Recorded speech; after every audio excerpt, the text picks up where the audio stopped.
Olá, minha gente, estou de volta com mais um podcast do Blog Softball Não. Agora discutindo aí o ano em que tudo mudou. Temperatura segue 29 graus aqui em Natal, mas a sensação térmica já aumentou. Temos 33 graus de sensação térmica.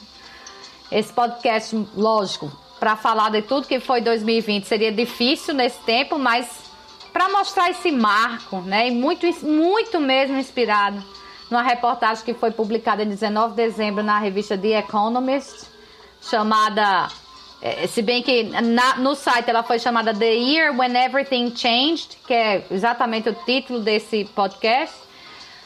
Na edição impressa ela foi publicada na seção Leaders, né, Líderes, chamada The Plague Year, o ano da praga.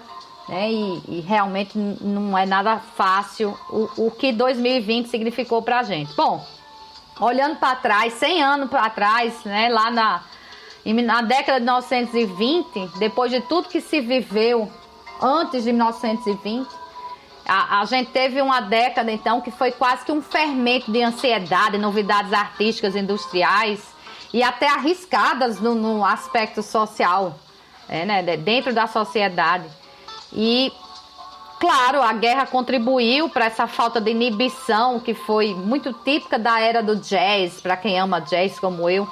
Mas também, obviamente, eu acho que até principalmente a pandemia de gripe, né? A famosa gripe espanhola, que matou 6 vezes mais americanos do que a guerra e deixou sobreviventes, então, com um apetite enorme para viver a década assim de forma acelerada. As pessoas não queriam mais deixar para amanhã o que podia fazer hoje. E esse mesmo espírito, né, segundo essa reportagem então, de Economist, eu concordo com ela, por isso que estou falando aqui, esse mesmo espírito é o que se imagina que vai animar a década de 2020, quer dizer, 100 anos depois nós vamos ter a repetição dessa vontade, né?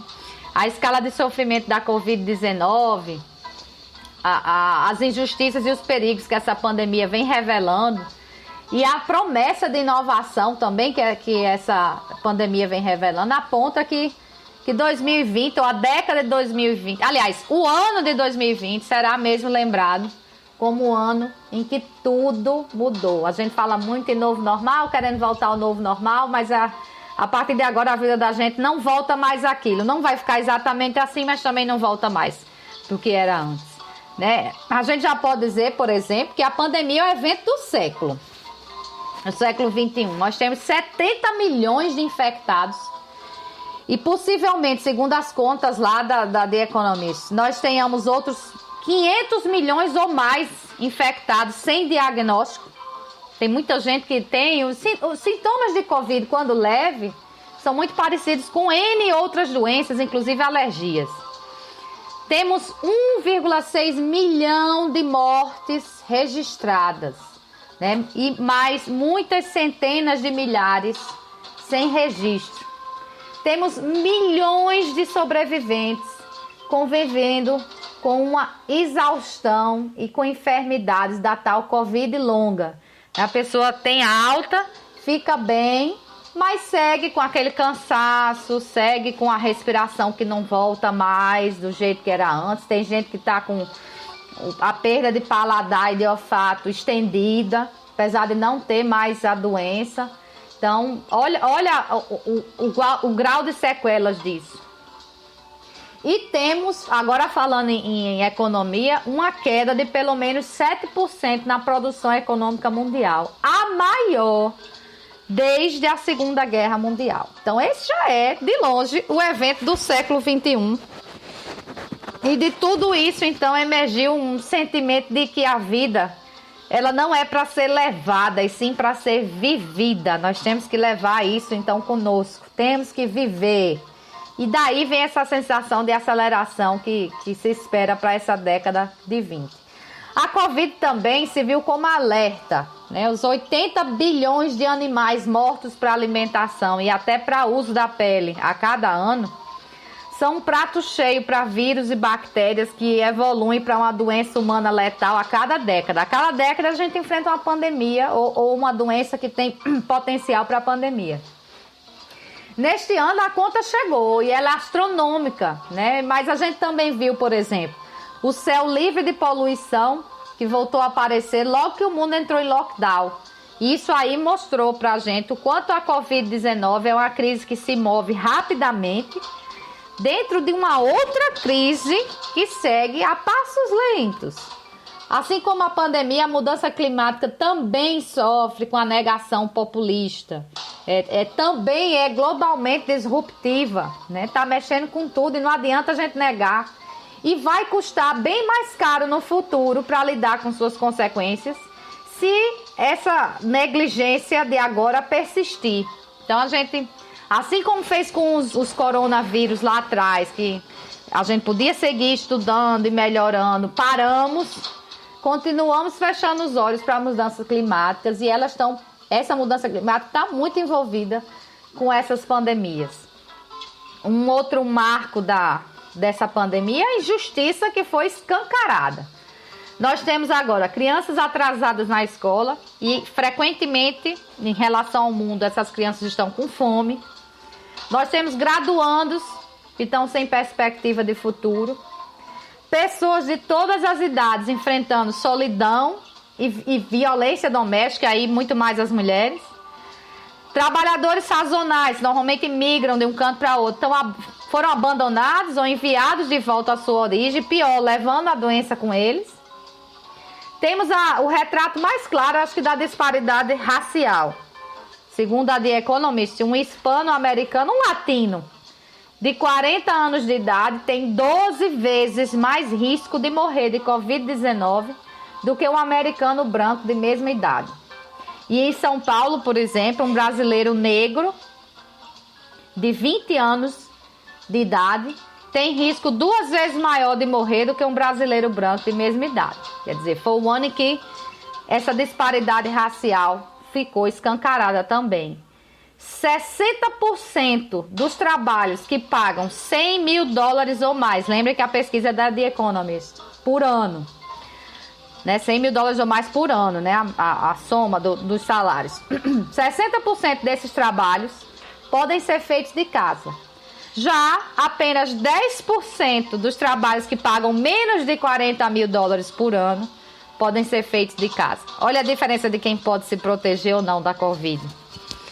O desemprego disparou. Não precisa nem trazer os números aqui. É uma realidade que está em cada lar desse país.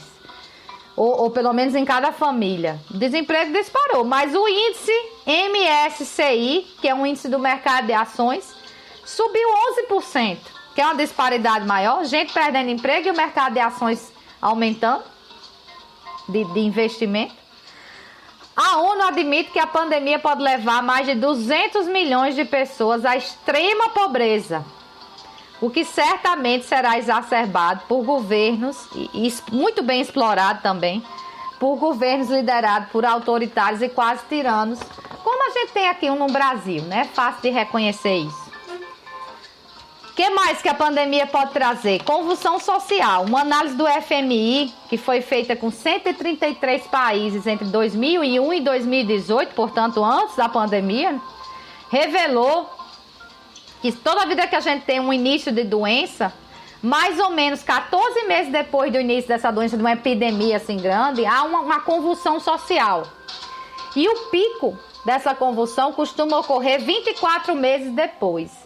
Quanto mais desigual a sociedade, maior a convulsão, com risco de um círculo vicioso. Você tem protesto, causa mais sofrimento, e porque tem mais sofrimento vai ter mais protesto. Então, para romper isso é muito difícil. E a gente tem visto, 2020 virou um ano de protestos. A boa coisa, para não ficar com esse clima muito negativo já no fim do ano e a gente pensando em 2021, é que a Covid-19 ela também aponta um caminho que a gente pode seguir com facilidade. Inovação, por exemplo, o e-commerce, né, o comércio eletrônico americano, ele cresceu em 8 semanas, o que ele havia crescido nos últimos 5 anos. A pandemia acelerou novas tecnologias, a inovação. O trabalho em casa, por exemplo, diminuiu o uso do metrô em Nova York em mais de 90%. E houve o deslocamento de escritórios inteiros para o ambiente doméstico, algo que levaria anos para ocorrer, que já se previa que aconteceria. A advocacia, por exemplo, em alguns podcasts eu já discuti isso aqui, que tem feito esse movimento em direção ao escritório em casa. O que levaria anos aconteceu em semanas com a Covid-19. E esse movimento disruptivo, para usar uma palavra tão utilizada hoje em dia, né, que quebra tudo, ele está apenas no começo e atinge até indústrias conservadoras, como a de saúde. A gente vê até teleatendimento, teleconsulta hoje, o uso de inteligência artificial para poder identificar se alguém está com Covid-19 ou não, por exemplo. Já não se usa mais apenas o RT-PCR, chapas de pulmão já conseguem dizer se alguém está com Covid-19 ou não, né, só pelo padrão da imagem. Então, a inovação está em todo lugar. São esperados ainda avanços na tecnologia de energia de fontes renováveis, por tudo isso que a gente vem vivendo, tabelas inteligentes, armazenamento em bateria, que é uma grande discussão, para a substituição inevitável de combustíveis fósseis. E mais, a inovação no conhecimento compartilhado. Acho que foi o grande boom dessa pandemia, a grande coisa boa. Para se ter uma ideia, o genoma do SARS-CoV-2 foi sequenciado em semanas. Em poucas semanas a gente tinha um sequenciamento para saber de onde vinha uma cepa ou não e tudo. E esse conhecimento foi compartilhado pelos cientistas do mundo todo. Alguém compartilhava aqui, já distribuía e assim tornou-se muito mais fácil descobrir de onde estava vindo cada cepa, se era transmissão comunitária ou transmissão importada. A gente teve também o compartilhamento sobre a origem do vírus, como eram as pessoas afetadas, quem ela matava, como tratar. Tudo foi muito compartilhado globalmente, talvez pela globalização também. Os governos também partiram, como nunca, para suprimir a desigualdade, com um gasto global aí de mais de 10 trilhões de dólares, 3 vezes mais do que qualquer crise financeira que o mundo já sofreu. E isso muda completamente a visão do que os governos podem fazer por seus cidadãos. Inclusive, os próprios cidadãos passam a exigir um outro nível de serviço, vamos dizer assim, dos governos. E, claro, a mudança de perspectiva das pessoas, que eu também considero uma coisa muito boa, né? Aquela questão de dignidade individual, a gente aprendeu a dizer não a muitas coisas. A autossuficiência, de você não depender mais tanto de outras pessoas, né? E o orgulho cívico, aquela coisa de você fazer pela sociedade. Não estamos falando aqui de patriotismo, por favor, não, mas de civilidade, né? De civismo. Quantas pessoas a gente não viu aí indo para as ruas tratar de quem mora na rua, com fome, com doença, e entender que a gente é parte de um tecido maior, que não existe só um, né? Então, são as coisas boas que vieram da Covid 2020. Enfim, algo bom pode vir desse sofrimento, desse ano terrível de pandemia que nós tivemos. E, segundo lá The Economist, podemos ter um novo contrato social. Para quem gosta aí de filosofia, um novo contrato social bem mais adequado ao século XXI. Já que agora a gente compreende que não precisa haver uma dissociação, por exemplo, entre capitalismo e justiça social. Dá para botar a busca do lucro com a virtude de não deixar ninguém para trás.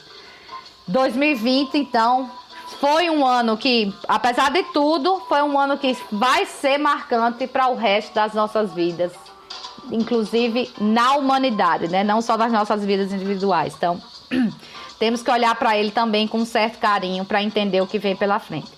Dito isso, renovo o convite para o próximo ano, né? No sábado, 10 da manhã, sobre assuntos variados. No domingo, 10 da manhã, sobre futebol. Deixa um feliz ano novo, um feliz 2021, com tudo de bom que 2020 não trouxe.